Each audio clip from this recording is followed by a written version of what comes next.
Dude, folks, this is what we've been waiting for. Even though, despite the fact, if you watch this playlist, you'll realize about halfway through, we stopped talking about the game, and it's just bullshit from here on out. So, this is it, folks, the grand finale. Now, I'm just going to lay some things out, then I'm going to let Will talk. Here's the deal. The ending is very, very, very funny in one regard. If you've actually watched the entire playthrough, you understand that by now, I have never beat my rival. So I'm just going to leave it at that. You guys can just see what happens. But it's great. This was a really fun game. We're a little disappointed that we couldn't bring it to you live, but maybe somewhere down the road we will. Who knows? That could be if it's ever popular enough. Who knows? But I was gonna say, from here on out, we will stick exclusively to live yeah, so that there's no bullshit like this. Yeah, because honestly, if you're not doing a Let's Play live, then why are you even bothering? I mean, honestly, there's a reason why I hate post commentary. Yes, there are some ways that it can be good. I have to do Pokemon Gold post, or else it's up to 50 hours of me talking about here I am grinding. No one, unless you're watching Pro Jared wants that. Unless you want to watch Pro Jared's like 4-hour Twitch live things, which I haven't, so I don't know if they get bad or not. I'd much rather just watch his condensed ones, to be completely honest. It's going to be a special. I don't know when we want to do it, and that's totally up to, you know, obviously Frostbite, but I'm right now perfecting a speed run of Pokemon Blue where I can beat the game. And this isn't me trying to be like, dude, look at my world record. I already know what the world record is. I've watched it. But I'm working on the part where I can beat Pokemon in less than 2 to 3 hours. It's right in that range. So once I get really good at it and have it down pat, we will record it and we'll show it to you guys. I don't know how we do it though. Well, you can't really bullshit it because the game itself has a clock.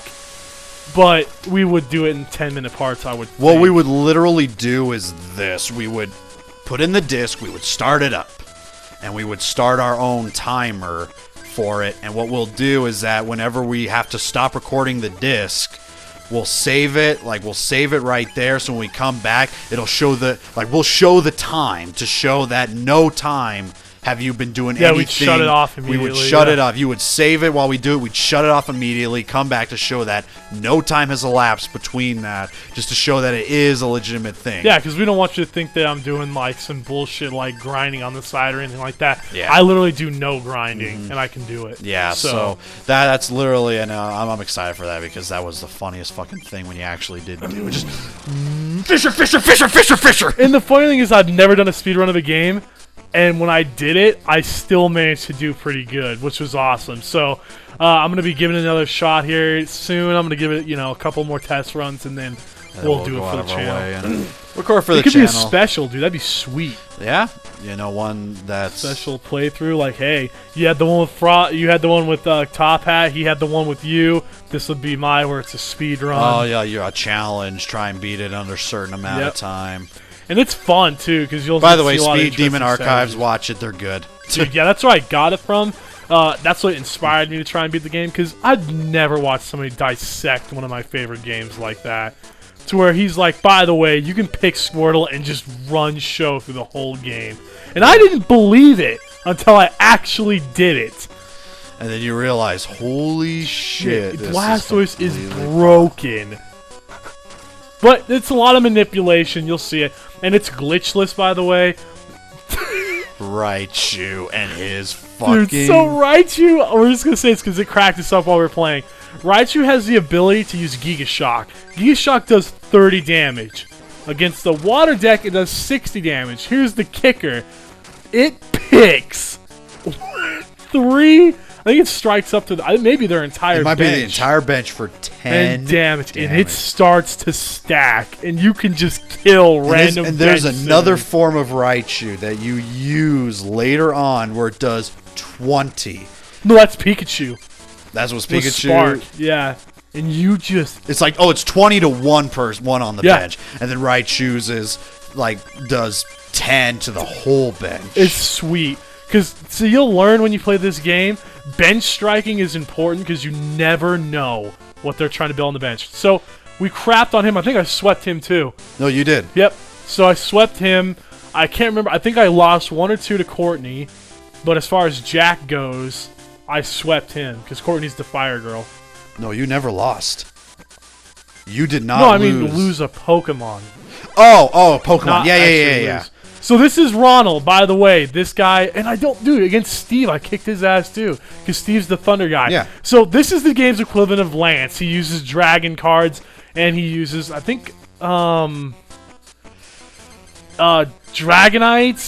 He uses Gyarados, and there's a few others. He uses Kangaskhan and Chansey, just like every other buddy who likes to use walls. Yeah. But you'll see, this is the this is the deck. This is the Pikachu I use to crap all over him.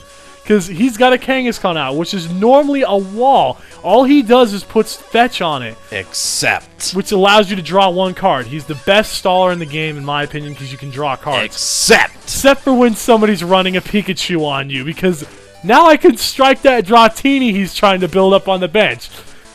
It's bad. Like, if you fight somebody who ran a bench striking deck, you would hate life. No, you'd hate wall Pokemon. Yeah. Because then he's going to take a lot of damage. And it takes a ton to retreat him. It's going to take a lot more to do that. So basically, by the time you take him out, Dratini will already have 40 damage. Do the math, folks. It adds up. It adds up, especially with Raichu striking the whole bench. Yeah, once Raichu starts spitting out Giga Spark, and you would think, oh, it's 10 damage. When you start seeing it compile up, nothing's worse than throwing out a Pokemon that you've been working on, and it only takes 2 hits to drop it. Like, it's bad what you can do to people with this deck. So I ran the Lightning deck against him because I really like the striking capability of the bench. And I do end up keeping this deck till the final guy. So you end up using it on the final guy, I believe. Because I love, like I said, the number one thing for me is I love bench striking. And look, you get a double win here. You take out Kangaskhan and you take out Magikarp. 2 prizes, boom, boom. Here's the reason why I don't take out Dragonair. Dragonair sucks. Dragonair has Slam. You flip 2 coins. If you flip heads twice, you get to do 60 damage. That's pretty good. Hyper Beam does 20 damage and allows you to seriously remove 1 energy card. So I'm going to use Thunder. He flipped Tails, so I do 30 myself, but guess what? Bye-bye, 1 hit, Dragonair is dead. So there's only 10 to yourself. Because I use Defender, which is a good combo if you ever want to do that. So, like I said, the bench striking just showed up there. He throws out his Dragonair, which just leads up to his number 1 Pokemon in his deck, and it lasts 1 turn. He never really made his Dragonite. He doesn't get any high levels out, I don't think. Not one. I deuce on him with Raichu. So I run the Raichu Defender combo a lot in this fight because, honestly, in my opinion, Raichu with a Defender on him, and this goes for any creature that ever uses abilities that damage you, it'll literally negate it down to 10, which is sweet. Because Thunder does a lot of damage. Like I see, does 120 here to Lapras. He's gone. And I hit myself for 30, whatever. The price you pay to win, and I think I'm about to just... Yeah, this is it. He goes out with a Magikarp. And I think I kill myself, too. You might. No, I used agility. I forgot that he's... So, as you can tell... We're just huge shitting. Twist of events after all the ass kickings I took. I was going to say, the Elite Four, we not only blazed through them, we defeated What's-His-Dick in like 3 minutes. Well, it was like him in 4 minutes, then we just defeated Rod or whatever in like, 3 minutes or less. And folks, this was what made the whole playthrough worth it. You can flash back to every fight I've had against this motherfucker, and it all comes down to this. And I'll just let the match speak for itself, because it is ridiculous. So I'm running the electric deck, of course. I've already told you about the many benefits of running the deck. I draw my number 1 guy right out of the gate, which is Pikachu. Here's the thing. Your rival does not use ground types, and I know that for a fact. He runs maybe a Rhyhorn here and there, but that's in the early game. Your rival's deck in the final fight is, of course, walls and every single legendary card that the Elite Four has. So I'm going to open up starts sparking, and I go straight for Dratini because I know that if he gets his Dragonite out, it has Healing Wind, which is bullshit. So he's going to try and do some shit. And you can see that he kind of strays away from getting his Kangaskhan up to offensive capabilities, which is terrible for him in the long run because, in my opinion, you might as well set Kangaskhan up to do damage. Because if he's going to wall for you, you might as well make it worth your while. Might as well make it so we can do at least some attack. And I get Raichu with Giga Spark. So here we go. I'm going to go ahead. I ended the turn. I can't remember why I did that. I think there was a reason. Oh, because I didn't have the energy. That's right. I was going to say, don't you need 4? And there it was, the magic 4. And then the Giga Spark begins. Select you get to pick Pokemon. up to 3. Okay, not the whole bench, just 3. And you strike them for 10 each. And the damage, ladies and gentlemen, begins to accumulate really fast. So he's already at a huge disadvantage. I'm whacking his bench meanwhile. And I've been whacking his bench the whole game. And the one card he had on his Dratini, I removed that immediately. Set up Defender Wall. And go straight back to work. And I'm about to KO 2 Pokemon at once here. Where I take out his Dratini on the bench. Boom, dead. And you can just tell that this Lightning deck is broken on people. It's somewhat broken if you really think about it. The only way you can run issues is a ground deck. That's it. But even then, ground striking goes through resistance. So you could still whack his bench for maximum damage. And he took away the double colorless again, powered him up to and square continued one. to crap on his bench. It makes for one of the funniest endings just simply because he mauled me the whole game. He destroyed you the whole game, and at the very end, you get your comeuppance by flawlessing him. Yeah. I don't even think you lose Raichu. You flawless this guy as a huge comeuppance. And this is the final guy in the game. He's the toughest enemy you can fight. You can see he gets his Articuno, but it's over. Like, he knows it. I know it. He's going to do 30 damage to me. And this, folks, is the final blow. A powered-up Giga Shock. And when we were watching it happen, we were just astonished by how lopsided it was. It was everything the ending of a playthrough should be. It was hilarious. It was everything that I'd worked for. I'd gotten crushed by him twice, and everything fell into place for the last hour or so of the run, and I just dumped on people. The auto deck machine, you go up, you talk to it. There's a computer behind it that shows you all the legendary decks. Every single time you go into this place, because you can come back. The first time you go through, you get 1 copy of every single legendary card, which is Articuno, Moltres, Zapdos, and Dragonite. The next time you come in, 1 of them. So you run through the whole thing, you'll get another Moltres. Next time, another Articuno. Next time, another Zapdos. And you go along that line until you get, I think it's 3 copies of each is the maximum you can have. The only one I would really go out of your way to get is Moltres. Moltres can make your fire deck ridiculously good, because he has the ability to draw fire out of your deck, which obviously fire burns through energy really fast. So being able to constantly keep a supply of fire energy is essential. Articuno has Quick Freeze, good move, and he has Sheer Cold, I think, which is his other move, which lets you do 30 damage to a random enemy randomly. Same thing with Zapdos. He's got Big Spark. You play Zapdos, he zaps 1 guy on the field immediately for 30 damage. It can even hit himself. There is some chances of that happening. And then his move is called, I think it's Big Spark, literally. 1 random Pokemon gets striked for 70 damage, resistance free. Just craps on him. But the thing is unless you're literally just running Zapdos, it can hit you too.